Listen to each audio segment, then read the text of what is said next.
আল্লাহর হাবিব সাল্লাল্লাহু আলাইহি সাল্লাম দেখতেছেন একজন বুড়ি মাথায় পটলি নিয়া দৌড়াইতেছে। কি করতেছে? দৌড়াচ্ছে। একবার বুড়ি মানুষ একবার উষ্টা খেয়ে জমিনের মধ্যে পড়ে যায়, আবার উঠে দাঁড়ায়। আল্লাহর হাবিব সাল্লাল্লাহু আলাইহি সাল্লাম ওই বুড়ির কাছে আসলেন। কার কাছে আসলেন? বুড়ির কাছে এসে বলতেছে, বুড়ি মা, আপনি কোথায় যাবেন? বুড়ি তার গন্তব্যের কথা বললো যে আমি অমুক জায়গায় যাব। এইবার আল্লাহর হাবিব সাল্লাল্লাহু আলাইহি সাল্লাম ওই বুড়ির পুটলিটা নিজের মাথায় তুলে নিলেন। কোথায় তুলে নিলেন? নিজের মাথায় তুলে নিলেন এবং তাকে গন্তব্যে পৌঁছায় দিলেন। গন্তব্যে যখন পৌঁছায় দিলেন, এবার বুড়ি বলতেছে, ও যুবক, আমার পুটলির মধ্যে কিছু টাকা আছে, কিছু পয়সা আছে, তুমি সেখান থেকে কিছু পারিশ্রমিক নিয়ে যাও। কি নিয়ে যাও? পারিশ্রমিক নিয়ে যাও। এইবার আল্লাহর হাবিব সাল্লাল্লাহু আলাইহি সাল্লাম বলতেছেন, বুড়িমা, আমি তো কোনো পারিশ্রমিক নেওয়ার জন্য তোমাকে এখানে নিয়ে আসি নাই, আমি কোনো পারিশ্রমিক নিতে পারবো না। এইবার বুড়িমা বলতেছেন, এই মক্কার জমিনে এই পারিশ্রমিক ছাড়া মানুষ মানুষের উপকার করে এটা তো আমার জানা ছিল না। সত্যি করে বলো তো বাবা, তুমি কে? তুমি কে?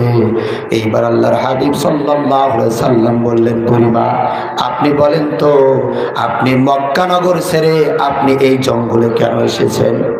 এইবার বুড়ি বলতেছে, ও যুবক, তুমি কি জানো না এই মক্কার জমিনে আব্দুল্লাহর তিন পুত্র মুহাম্মদ সাল্লাল্লাহু আলাইহি সাল্লাম আসতেছে। কে আসতেছে? মুহাম্মদ সাল্লাল্লাহু আলাইহি সাল্লাম আসতেছে মক্কা দখল করার জন্য। আজকে মুহাম্মদ তো সবাইকে কচুকাটা করবে। কি কাটা করবে? কচুকাটা করবে। এইবার আল্লাহর হাবিব সাল্লাল্লাহু আলাইহি সাল্লাম বলতেছেন, ও বুড়িমা, তুমি যার ভয়ে মক্কা নগরী ছেড়ে এই জঙ্গলের মধ্যে আশ্রয় নিয়েছো, আমি তো আব্দুল্লাহর সেই তিন পুত্র মুহাম্মদুর রাসূলুল্লাহ।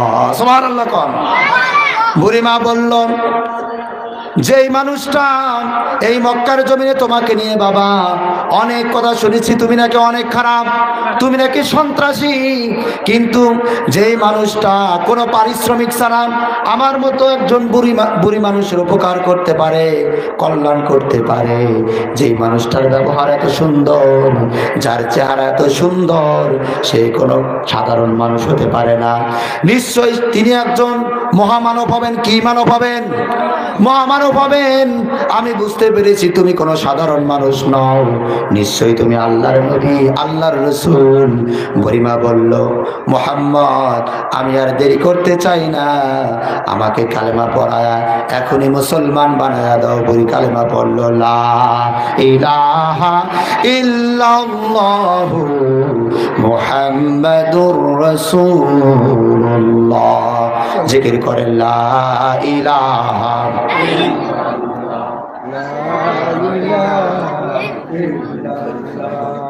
সুবহানাল্লাহ,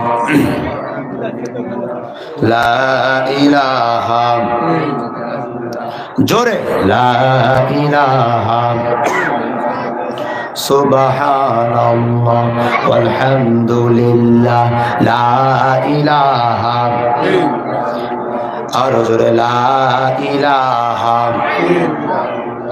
লা ইলাহা ইল্লাল্লাহু মুহাম্মাদুর রাসূলুল্লাহ সাল্লাল্লাহু আলাইহি ওয়াসাল্লাম।